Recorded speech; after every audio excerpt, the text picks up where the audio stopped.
Assalamualaikum warahmatullahi wabarakatuh. Alhamdulillahi alamin. Wassalatu wassalamu ala asyrafil anbiya'i wal mursalin wa ala alihi wa sahbihi ajma'in. Amma ba'd. Alhamdulillah summa alhamdulillah biiznillah dengan izin Allah Subhanahu wa taala kita dapat bertemu sekali lagi. Lama kita sudah tak berjumpa, agak berbulan-bulan juga rasanya last Februari tahun lepas. Ni dah masuk 2024 ni baru kita ada masa balik insya-Allah untuk buat, mudah-mudahan lebih konsistenlah insya-Allah. Tolong doakan sama-sama insya-Allah. Apa khabar tuan-tuan, puan-puan, muslimin, muslimat yang dirahmati Allah Subhanahu wa taala. Semoga berada dalam keadaan yang sentiasa sejahtera mudah-mudahan. Dan jangan lupa kita doakan juga kepada saudara-saudara kita yang dizalimi di mana saja yang berada insya-Allah. Mudah-mudahan Allah SWT memberi perlindungan kepada mereka dan memberi kemenangan kepada mereka. Amin ya rabbal alamin. Baik, tanpa melengahkan masa, hari ini kita masuk terus kepada surah An-Nisa. Kita nak sambung daripada ayat 34. Insya-Allah hari ini 34 hingga ayat 37. Seperti mana kita katakan, tafsir yang tadabbur, kelas tadabbur, walaupun kita ambil daripada tafsir-tafsir, tapi bukan saya sendiri yang tafsirkan. Kita ambil daripada pandangan-pandangan para ulama. Mudah-mudahan terutama ulama kontemporari lah. Kita ambil, mudah-mudahan ada manfaatlah. Kita bacakan, kita kongsikan. Mudah-mudahan kalau kita tak dapat nak baca sendiri, mudah-mudahan dengan adanya perkongsian ni kita boleh sama-sama dengarlah, insya-Allah. Baik. Kita teruskan insya-Allah secara ringkas, mudah-mudahan kita mulakan daripada ayat 34. A'udzubillahi minasyaitonirrajim. Bismillahirrahmanirrahim. Ar-rijalu qawwamuna 'alan nisa'i bima faddalallahu ba'dahum 'ala ba'din wa bima anfaqu min amwalihim. فالصالحات قانتات حافظات للغيب بما حفظ الله واللاتي تخافون نشوزهن فعظوهن واهجروهن في المضاجع واضربوهن فإن أطعناكم فلا تبغوا عليهن سبيلا إن الله كان عليا كبيرا. Allah Subhanahu wa taala berfirman yang bermaksud kaum-kaum lelaki itu adalah pemimpin bagi kaum-kaum wanita. Ini ayat 34. Oleh kerana Allah telah melebihkan sebahagian mereka, yakni lelaki, atas sebahagian yang lain wanita, dan kerana mereka, yakni lelaki telah menafkahkan sebahagian daripada harta mereka, sebab itu maka wanita yang saleh ialah yang taat kepada Allah, lagi melihara diri ketika suaminya tidak ada, oleh kerana Allah telah memelihara mereka. Jadi wanita-wanita yang kamu khawatir nusyusnya, maka nasihatilah mereka dan pisahkanlah mereka di tempat tidur mereka dan pukullah mereka. Nanti kita akan bincangkan sedikit berkaitan pukul ni. Kemudian jika mereka mentaatimu, maka janganlah kamu mencari-cari jalan untuk menyusahkannya. Sesungguhnya Allah Maha Tinggi lagi Maha Besar. Jadi Allah SWT sini bagi tahu kat kita, kalau kita kat sini tengok daripada tafsir Al-Muqtasar Markaz Tafsir Riyadh bawah pengawasan Syekh Dr. Saleh bin Abdullah bin Humaid Imam Masjidil Haram, dia kata para suami sebenarnya adalah pemimpin bagi para isteri. Jadi mereka ini diwajibkan untuk apa? Menguruskan pelbagai keperluan pada isteri, kerana Allah memberikan kelebihan kepada para suami atas pada isteri. Jadi juga kerana Allah wajibkan mereka apa? Memberikan nafkah kepada para isteri dan pemimpin mereka. Jadi isteri ni dia tidak diwajibkan untuk memberi nafkah. Yang jadi tugas yang memberi nafkah adalah para suami. Jadi kerana adanya tugas begitu, maka dia diberi kelebihan untuk menjadi pemimpin. Memimpin kepada isteri ni untuk mentaati Allah SWT. Itu yang paling utama dia. Jadi seterusnya, wanita-wanita yang soleh, kata Allah SWT, kata Syekh Dr. Saleh ni, wanita-wanita yang soleh ialah siapa mereka ni? Sentiasa taat kepada Tuhan mereka, yakni Rabb mereka, patuh kepada suami-suami mereka dan jaga hak-hak suami mereka di saat mereka tak ada di rumah, berkat daripada bimbingan yang Allah bagikan kepada mereka. Jadi kata Allah SWT lagi, Allah pimpin manusia ni, maknanya dalam Quran ni bukan sekadar Allah memimpin kita bagaimana untuk solat, bagaimana untuk melakukan puasa dan sebagainya. Allah SWT turut bagi tahu kepada kita ialah bagaimana untuk menguruskan keluarga. Kenapa tuan-tuan penting ini? Sebab manusia itu dijadikan sebagai khalifah di muka bumi Allah SWT. Jadi permulaan untuk menjadi khalifah itu tentu saja bermula di rumah. Jadi kalaulah satu kelompok kecil itu sendiri pun tidak dapat diuruskan, mana mungkin untuk menguruskan suatu negara yang lebih besar daripada itu. Jadi perlu diperhatikan yang kelompok yang kecil itu lebih dekat dengan dia itu, kerana apa? Supaya kalau semua orang jaga keluarga dia, maka akan melahirkan rakyat-rakyat, akan melahirkan khalifah-khalifah di muka bumi ini yang akan memakmurkan bumi Allah ini. Jadi kata Allah SWT, kata Syekh ni, dia kata jika mereka tak menghiraukannya, maka jauhilah mereka di tempat tidur dengan membalikkan badan. Yang ini tidak melakukan hubungan suami isteri lah dengan mereka. Itu antaranya. Jadi jika mereka tetap tidak hiraukan dia, maka pukullah dengan pukulan yang tidak melukai. Bukan pukul yang mencederakan lah. Kalau setengah ulama' dia kata hanya seperti kayu sugi. Seolah-olah macam tekuh macam tu je lah. Pegang begitu je lah. Supaya kalau jenis ada orang yang memang ke hati tu, dia kena sentuh sikit baru dia akan dia tahu suami dia serius dan sebagainya. Dan pun begitu bukanlah perkara ini digalakkan dibuat begitu saja, macam tu saja. Kalau kita kena lihat bila kata nusyuz ni, apa degree nusyuz tu? Macam mana dia akan membawa kepada nusyuz tu? Kalau kita tengok mendahakan itu ataupun perbuatan mendahaka kepada suami itu boleh dilihat daripada segi yang paling besar.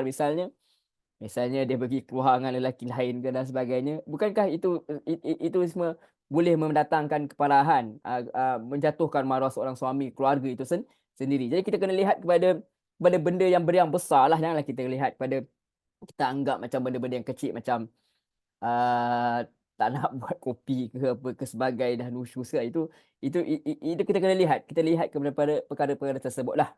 Dan sebab tu Allah kata, sebab tu Syekh ni kata, jika mereka kembali patuh kepada kalian, maka janganlah kalian buat semenang-menangnya ataupun memarahi mereka. Kalau dia kembali, maknanya dia sedar kesalahan dia, maka janganlah sengaja lagi hendak menyusahkan mereka, nak mengungkit kesalahan yang mereka telah lakukan. Sesungguhnya Allah tu Maha Tinggi dari segala sesuatu, lagi Maha Besar dalam zat dan sifat-sifatnya, maka takutlah kalian kepada dia. Ni. Jadi dinyatakan dalam tafsir ini bahawa apabila mereka itu dah kembali, janganlah sengaja-sengaja mentang-mentang Allah SWT telah beri kelebihan kepada kamu, pada lelaki, pada suami.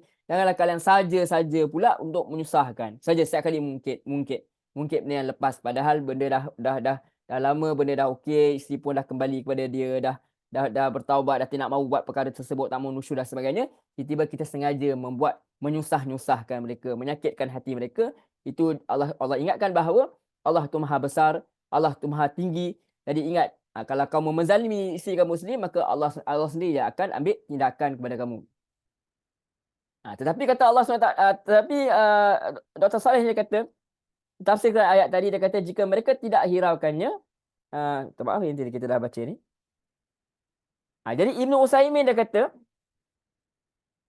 tentang akhiran pada ayat ini, innallaha kana aliyan kabira, tu dia kata kalimat ini sebenarnya jadi teguran dan peringatan bagi orang-orang yang mengagung-agungkan dirinya di atas kedudukan kaum wanita, dan menjadi nasihat bagi kaum lelaki tentang keesaan keagungan Allah. Maka jangan mereka merasa tinggi dan sombong, kerana di atas mereka ada zat yang lebih tinggi dan lebih agung, iaitu Allah Ta'ala. Jadi janganlah mentang-mentang, sebab macam kita kata tadi, sebab Allah SWT tu kata lelaki tu ada lebihnya daripada wanita tersebut, daripada segi nafkah dan sebagainya, dari segi isteri perlu taat kepada dia dan sebagainya. Tapi janganlah sampai kamu sombong. Kerana kamu ingat Allah SWT itu lebih besar daripada kamu lah. Tidak ada tandingan dia. Jadi jangan lupa, kalau kamu menzalimi, bahawa Allah SWT itu akan membalas kezaliman kamu. Itu kena ingat. Jangan kita rasa macam, sebab Allah bagi kelebihan, kita pun mungkit. Ingat, kita nak menyusahkan orang bawah jagaan kita, isteri kita, sengaja suka-suka, maka itu termasuk dalam ciri orang zalim. Maka Allah sendiri akan ambil tindakan kepada orang yang berlaku kezaliman, orang yang berlaku sombong di atas kelebihan yang Allah bagi kepada dia. Kemudian ayat seterusnya, ayat 35. Wa in khiftum shiqaqa bainihima fab'atsu hakaman min ahlihi wa hakaman min ahliha yurida islahan yuwaffiqillahu bainahuma innallaha kana aliman khabira. Jadi Allah SWT berfirman yang bermaksud, dan jika kamu bimbangkan perpecahan di antara mereka dua, yakni suami isteri ni, maka lantiklah orang tengah. Jadi macam dah buat apa-apa perkara seperti mana yang diajar dalam Quran, kena pisahkan tempat tidur dan sebagainya, membelakangkan. Dia kata tidak, masih duduk dalam katil yang sama tetapi tidak melayan isteri itu dan sebagainya. Maka dah melakukan pukulan yang ringan, masih lagi tidak menjadi apa-apa, masih lagi isteri itu melawan dan sebagainya, maka Allah kata jika kamu membimbangkan perpecahan di antara mereka berdua, maka lantik orang tengah. Ini untuk damaikan mereka. Dah jadi perkelahi lah dan sebagainya, dah jadi kecoh lah orang kata, maka cari orang untuk mendamaikan. Seorang daripada keluarga lelaki dan seorang daripada keluarga perempuan. Jika kedua orang-orang tengah itu, yang ini dengan ikhlas, dia tujuan nak mendamaikan, nescaya Allah jadikan kedua suami isteri itu berpakat baik. Maksudnya janganlah orang tengah jadi batu api pula, menyebelah pula yang pihak masing-masing. Itu menyebabkan pergaduhan yang lebih besar. Sesungguhnya Allah sentiasa mengetahui lagi amat mendalam pengetahuannya. Jadi orang yang datang nak jadi pendamai itu, dia kena niat betul-betul kerana Allah lah. Dia kena niat untuk mendamaikan, bukan untuk menjebelahkan. Masalah pada zaman kita misalnya, orang yang datang yang jadi orang tengah, dia pula yang jadi mempertahankan pula. Jadi batu api pula orang kata. Jadi dia kata orang tak, kau yang salah dan sebagainya. Ni dan sebagainya. Masing-masing mempertahankan orang bawah masing-masing mempertahankan keluarga sendiri lah, kita kata macam tu. Kalau dia tu keluarga sendiri. Sedangkan sepatutnya dia adalah bertujuan untuk mendamaikan, bukan menambah lagi perbalahan. Sebab tu Allah kata Allah sentiasa mengetahui, dan Allah itu amat dalam pengetahuannya. Allah tahu apa dalam hati orang yang datang nak mendamaikan itu, adakah dia bertujuan baik atau dia bertujuan sebaliknya. Jadi di sini dalam tafsir ini dia kata, jika kalian takut hendak berlanjutan perselisihan antara suami isteri itu, maka utus seorang hakim dari keluarga suami. Dan juga daripada keluarga isteri yang dia itu boleh memperbaiki masalah tu dengan cara yang masuk akal dan sesuai dengan agama lah. Kata penulis tafsir ni lagi, dia kata jika dua hakim atau suami isteri tu nak memperbaiki hubungan, maka Allah akan bagi taufik. Allah akan bagi ilham kepada dua hakim ni dan suami isteri tersebut sampai mereka boleh bergaul dengan baik, ataupun sampai keduanya saling sepakat. Yang penting mesti ada niat untuk membuat perbaikan. Pasti Allah akan bagi jalan. Dan jika tidak ada jalan lain, misalnya dah cuba berbincang dan sebagainya, maka jika tidak, maka sebaiknya bercerailah. Sebaiknya berpisah. Sebab apa guna berlanjutkan hubungan yang akan menyebabkan huru-hara dan sebagainya, yang menyebabkan persisian, pergaduhan yang besar dan sebagainya, dan mungkin akhirnya akan melibatkan cedera dan sebagainya, pergaduhan yang menyebabkan penderaan dan sebagainya. Maka sebaiknya berpisahlah kalau dah memang tidak ada jalan lain. Jika dua hakim tersebut berselisih, maka keputusan hukum suami isteri tersebut tak dapat nak dilaksanakan lah, sebab masih lagi berbalah dan sebagainya. Maka berpisah itu adalah jalan yang akhir lah, sekiranya tidak ada jalan lain lagi. Sesungguhnya Allah tu maha mengetahui segala sesuatu dan maha memberitahu kepada hamba-hamba dia. Ini tafsir ni diceritakan oleh Dr. Wahbah Suhaili lah, seorang pakar tafsir daripada Tafsir Negeri Suriah, rahimahullah ta'ala. Selanjutnya kita tengok ayat 36. Allah kata, Allah berfirman, wa'budullaha wa la tusyriku bihi syai'aw wa bil walidaini ihsana wa bizil qurba wal yatama wal masakin wal jari zil qurba wal jaril junubi was sahibi bil jambi wa banis sabili wa ma malakat aymanukum innallaha la yuhibbu man kana mukhtalan fakhura. Allah Subhanahu Wa Taala berfirman, dan hendaklah kamu beribadah kepada Allah dan jangan kamu sekutukan dia dengan sesuatu apa jua, dan hendak kamu berbuat baik kepada kedua ibu bapa dan kaum kerabat dan anak-anak yatim dan orang-orang miskin dan jiran tetangga yang dekat, jiran tetangga yang jauh, rakan sejawat, orang musafir yang terlantar dan juga hamba yang kamu miliki. Sesungguhnya Allah tak suka kepada orang yang sombong, takbur dan membangga-banggakan diri. Tengok Allah sendiri lagi Allah ulang tadi, Allah kata jangan dengan keluarga pun jangan sombong, dengan anak-anak, dengan isteri sendiri pun walaupun isteri tu buat kesalahan dan sebagainya, dia dah kembali, jangan saya saja kita nak menyombong diri pula, sengaja nak mungkit-mungkit pula. Sebab apa? Dalam selepas tu pula Allah bagi tahu apa lagi tanggungjawab seorang manusia itu, dan Allah bagi tahu dia mesti apa? Dia mesti buat baik kepada kedua ibu bapa, dia mesti buat baik kepada kaum kerabat, anak yatim, orang miskin, jiran tetangga dekat, jiran tetangga yang jauh, rakan sejawat, orang musafir terlantar dan juga hamba yang kamu miliki. Dan Allah pesan sekali lagi, Allah tak suka kepada orang yang sombong, takbur dan bangga diri. Maksudnya orang yang boleh membantu ni dia ada kelebihan. Dia ada kelebihan, maka Allah kata kelebihan itu kamu sepatutnya membantu, bukan menyombong diri. Itu sebenarnya yang patut difikirkanlah.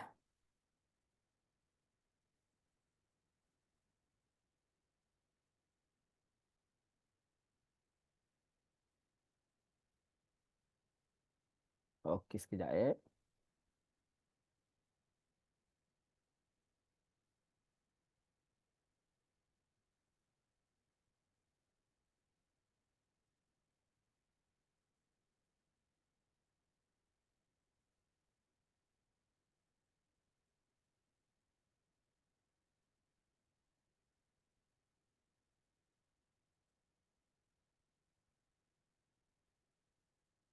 Okey. Jadi dalam tafsir ni, tafsir Al-Madinah, Markaz Ta'zir Al-Quran bawah pengasahan Syekh Profesor Dr. Imad Zuhair. Dia kata, Profesor Fakultas Al-Quran Universiti Madinah, dia kata, setelah Allah perintahkan kedua belah pihak suami isteri ni untuk bergaul dengan baik, macam dalam keluarga tu dah berlaku baik, kemudian Allah perintah juga mereka ni untuk melakukan perbuatan-perbuatan yang baik. Bila dah baik dalam keluarga, perlulah kebaikan itu diluaskan pula di luar pula. Jadi apa kata di sini? Allah perintahkan untuk melakukan perbuatan yang baik. Jadi Allah mulakan perintah ni dengan apa? Perintah mengesakan Allah SWT. Itu yang paling utama. Itu penuh dengan rasa cinta, penuh dengan rasa ketundukan, penuh dengan rasa ikhlas. Dan Allah larang perbuatan syirik. Sebab apa? Sebab dia memiliki kuasa mutlak dalam mengatur alam semesta ini tanpa ada sekutu yang membantu dia. Kemudian Allah gantikan perintah ini dengan apa pula? Dengan perintah berbakti kepada kedua orang tua. Kedua ibu bapa lah. Dan ini merupakan dalil menunjukkan bahawa besarnya hak mereka berdua dan ke atas anak-anak mereka, dan kewajipan berbakti kepada kedua dia. Jadi Allah letakkan sesuatu apa first kali mesti apa? Mesti esakan Allah SWT. Kita tahu kita hamba Allah SWT dan kita tahu kita ni hamba kena menjalankan perintah dia. Dari antara perintah dia adalah untuk taat kepada kedua ibu bapa, berbakti kepada kedua ibu bapa. Itu antara dia. Kemudian Allah perintah lagi buat baik pada siapa? Kepada orang yang memiliki hubung kerabat, saudara dia, bapa saudara dia sebagainya. Dan buat baik kepada anak yatim yang kehilangan ayah mereka sejak masa kecil. Kepada siapa lagi? Pada orang miskin yang tak mampu mencukupi keperluan mereka. Pada tenaga dekat dan jauh. Pada orang yang selalu menyertai kita, baik itu isteri tetamu atau teman dalam perjalanan, serta kepada musafir yang sedang dia itu kekurangan, misalnya dia mengalami kesusahan. Misalnya kereta dia rosak, dia keputusan duit dan sebagainya, maka kita boleh bantu, kita bantu semampu kita. Jadi menarik sebenarnya, dalam ayat yang Allah bagi tahu kat kita ni, pertama Allah nak bagi tahu kita berlaku baik kepada isteri. Walau dalam keadaan isteri tu dah buat salah pun, Allah kata apabila dia kembali, kita kena kembali kepada dia. Maksud kita kena maafkan dia. Dan kena apa? Dan kena buat kebaikan dalam keluarga. Itu bukan mengungkit, bukan membuat perkara-perkara yang sengaja nak menyusahkan dia. Bukan. Kemudian tentu saja taat kepada Allah, mengesahkan Allah SWT. Sebab asas kepada setiap kebaikan yang kita buat itu, konsep yang kita gunakan, yang kita ada, yang diajar oleh Nabi itu sendiri adalah ihsan. Apa tu ihsan? Kita buat, kita beribadah seolah-olah kita melihat Allah. Dan tentu saja kalau kita tak nampak Allah, Allah tu nampak kita. Jadi kita buat satu benda, kita berlaku baik kepada keluarga atau siapa saja, kerana itu adalah perintah Allah Subhanahu Wa Taala. Itu kerana kita sebagai hamba mengikut perintah Allah Subhanahu Wa Taala. Jadi Allah perintah kepada kita keluarga. Lalu orang dia mungkin boleh baik dengan kawan dia, belanja kawan makan sebagainya, tapi dia telantarkan keluarga dia, saudara mara dia, sepupu dia ke, misalnya bapa saudara dia ke, mak saudara dia ke, dia abaikan. Sedangkan yang paling perlu diutamakan dia keluarga yang paling rapat tu. Kalau semua orang jaga keluarga dia, semua orang jaga saudara dia, maka senanglah orang-orang lain pun semua tak perlulah dia itu meminta-minta kepada orang lain. Dan juga setelah itu, bantulah juga anak-anak yatim, bantu juga orang yang memiliki keperluan, jiran, tetangga misal yang jauh atau yang dekat, orang-orang di sekeliling keluarga kita, teman dalam perjalanan, tetamu, kita bantu, kalau kita datang ke rumah kita, kita raikan mereka dan sebagainya, orang musafir yang keputusan dan sebagainya. Itu orang-orang yang kita bantu. Di sini Allah nak menunjukkan bahawa untuk menjadi khalifah di muka bumi ini, kita startkan dengan benda-benda yang dekat dengan kita tu. Kalau semua orang buat perkara tersebut, maka lebih mudah untuk kita merealisasikan untuk menjadi memakmurkan bumi Allah Subhanahu Wa Taala ini. Kemudian Allah perintahkan lagi buat baik pada setiap yang kita miliki. Baik hamba ke. Kalau penulis tafsir dia kata bahkan haiwan peliharaan sekalipun. Kita tahu kan ada hadis mengatakan bahawa orang tu dia kurung kucing dia dan dia masukkan dalam neraka. Sedangkan kucing itu boleh mencari makan sendiri sebenarnya kalau dia biar dilepaskan. Tapi dia kurung sampai binatang itu mati kelaparan. Barang siapa yang tak melakukan perbuatan tersebut, maka dia termasuk orang yang angkuh dan termasuk orang yang sombong terhadap makhluk lain. Kita kata nak tolong orang, biarlah anak dikari semua tak nak bantu dan sebagainya, maka akhirnya dia buat benda-benda yang bukan-bukan.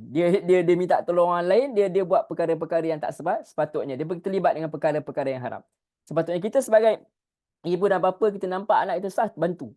Bantu supaya mereka boleh meneruskan kehidupan, supaya mereka boleh keluar daripada kemiskinan dan kesusahan dan sebagainya. Jadi dan Allah pesan, penulis tafsir dia kata barang siapa yang tak melakukan perbuatan tersebut, maka dia termasuk orang yang angkuh dan sombong terhadap makhluk lain. Makna fakhur sini menurut Profesor Dr. Imam Zuhair, dia kata suka puji diri sendiri sebab dia rasa sombong dan angkuh di hadapan hamba-hamba Allah yang lain. Dia kata apa-apa nak bantu dia ni semua pemalas-pemalas misalnya. Jadi dia ada perasaan-perasaan tersebut, rasa perasaan bangga diri, dan Allah dan penulis tafsir dia kata dia ini adalah orang yang termasuk dalam angkuh, orang yang puji diri sendiri, dia sombong dan angkuh di hadapan hamba-hamba Allah yang lain. Mereka ini menurut penulis tafsir ini, dia kata mereka adalah orang yang kesombongan dan keangkuhan dan mereka menghalangi mereka untuk memenuhi hak-hak orang lain dan menjauhkan mereka daripada kasih sayang dan redha Allah yang Maha Pemurah. Perbuatan sombong ni tuan-tuan puan-puan muslimin muslimat yang rahmat Allah, menurut penulis tafsir ni akan menyebabkan apa? Akan menyebabkan mereka ni jauh daripada kasih sayang. Tentu saja orang tak suka dan tentu saja dia akan menjauhkan rahmat Allah SWT dan redha Allah SWT itu sendiri. Okay, ayat yang terakhir yang kita nak bincang ringkas-ringkas hari ini adalah ayat 37. Allah SWT berfirman, allazina yabkhaluna wa ya'muruna an-nasa bil bukhli wa yaktumuna ma atahumullahu min fadli wa a'tadna lil kafirina azaban muhina.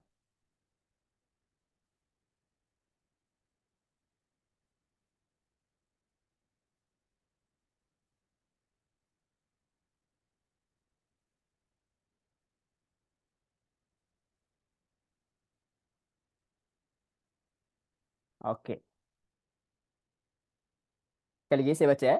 Alladzina yabkhaluna wa ya'muruna an-nasa bil bukhli wa yaktumuna ma atahumullahu min fadli wa a'tadna lil kafirina azaban muhina. Okey, Allah SWT berfirman, maksud dia iaitu orang-orang yang bakhil dan menyuruh manusia supaya bakhil serta menyembunyikan apa-apa jua yang Allah berikan kepada mereka dari limpah kurnianya, dan sebenarnya kami telah sediakan bagi orang-orang yang kafir itu azab seksa yang amat hina. Tadi Allah kata Allah tak suka, innallaha la yuhibbu man kana mukhtalan fakhura. Allah tak suka orang yang dia itu fakhura. Antaranya Allah kata fakhura. Apa makna fakhura ni?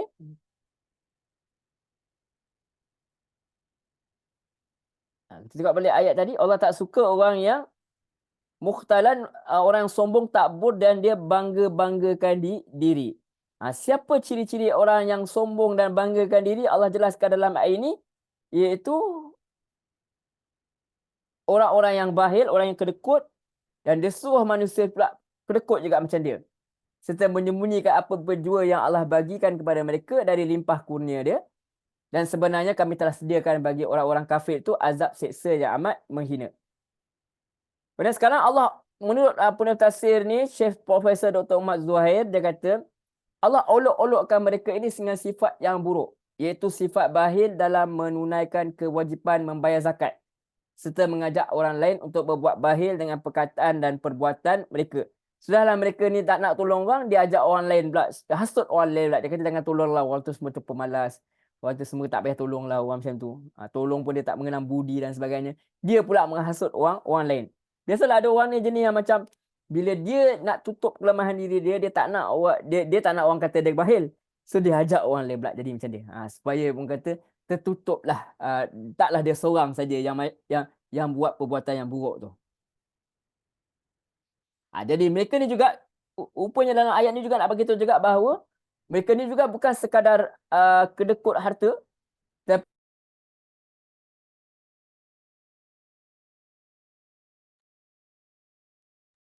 mereka ni bukan juga kedekut harta, tetapi mereka juga kedekut nak sampaikan ilmu yang dapat menjadi hidayah bagi orang-orang yang tersesat dan pencerahan bagi orang-orang jahil. Dan sebenarnya tuan-tuan, menurut penulis tafsir ini, mereka sebenarnya hanya berusaha merugikan diri sendiri dan juga orang-orang lain, sehingga balasan yang Allah siapkan bagi mereka adalah azab pedih yang menghinakan, dan mereka mendapat kehinaan selama-lamanya sebagai balasan atas kesombongan dan keangkuhan mereka. Beginilah ciri-ciri yang Allah bagi tahu bahawa orang yang meninggikan diri, orang yang sombong dan meninggi diri ini, mereka suka puji diri mereka dan mereka ajak orang lain supaya kedekut seperti mereka, dan mereka ni orang yang tak mau bagi harta dia, tak mau bagi kudrat dia, tak nak bagi tahu, tak nak bagi ilmu kat orang lain, dan dia biarkan orang lain dalam kesesatan supaya dia sendiri yang nampak pandai dan orang lain tak pandailah. Macam tu. Kalau kita tengok orang Yahudi misalnya, dia suka jadi rujukan orang-orang para sahabat misalnya. Tetapi mereka sendiri tidak memberitahu perkara yang sebenar. Apa yang tak bagi tahu, antara perkara yang sebenar yang tidak bagi tahu ialah bahawa Nabi Muhammad itu sebenarnya memang ada pun dalam kitab dia. Dia beritahu bahawa kena ikut Rasulullah sallallahu alaihi wasallam. Jadi dia cuma nak nampak pandai saja. Dia bawa benda-benda yang bukan datang daripada kitab, tapi nampak seperti mana dia pandai, tetapi dia sembunyikan kebenaran. Sebab dia tak nak apa? Dia tak nak orang jadi orang yang baik, orang yang cerdik dan sebagainya. Dia tak nak memberi manfaat kepada orang lain, dan orang-orang ini adalah mendapat azab yang menghinakan daripada Allah Subhanahu Wa Taala. Mudah-mudahan Allah lindungi kita daripada sifat ini. Mudah-mudahan Allah jadikan kita orang yang sentiasa dapat memberi manfaat kepada keluarga kita, terutama orang yang paling rapat, kepada isteri, kepada suami, kepada orang-orang di bawah jagaan, kepada jiran tetangga, kepada haiwan peliharaan, bersiapa saja yang ada di sekeliling kita, dan kita supaya Allah jadikan kita orang yang tidak menyombong dirilah. Di antara pelajaran yang boleh kita ambil daripada ni, daripada kisah ini, kalau kita ada masalah dalam keluarga misalnya, kena jangan terus kepada yang yang yang yang terus kata nak terus nak pukul dan sebagainya. Pergilah kepada step yang Allah SWT ajar dah. Ikut step daripada awal-awal ni. Bukan terus kepada perbuatan-perbuatan. Dan perlulah lihat apa yang boleh digelar sebagai nusyuz. Janganlah sebuah benda kita nak anggap sebagai dahaka. Isteri tengah penat semua tak ambilkan kita kopi, kita kata dahaka terus. Itu bukan cari, itu ciri orang-orang yang sombong lah, sengaja nak menggunakan kelebihan yang Allah SWT beri kepada kita. Dan juga di samping kita perhatikan keluarga, kita perhatikan juga saudara mara kita perhatikan juga jiran kita, perhatikan juga siapa yang ada di sekeliling kita, dan janganlah kita jadi orang yang sombong lah. Orang yang antara sombong ni orangnya dia itu menyembunyikan kebenaran, dia menyembunyikan apa kelebihan yang dia ada, dia tak mau bantu orang lain yang memerlukan lah, orang yang susah seperti mana musafir dan sebagainya. Wallahu a'lam, mudah-mudahan ada manfaat lah dalam perbincangan yang sangat ringkas ini. Mudah-mudahan Allah bantu kita untuk terus memahami apa yang ada dalam Quran ni, dan lebih penting kita pasang niat supaya kita berazam supaya apa, untuk dapat mengamalkan apa yang kita dengar, apa yang kita belajar. Mudah-mudahan insya-Allah, doakan supaya kita dapat konsistenlah berjumpa untuk kita bincangkan ayat-ayat yang ada dalam Quran ni, insya-Allah. Mudah-mudahan jumpa lagi. Assalamualaikum warahmatullahi wabarakatuh. Terima kasih banyak.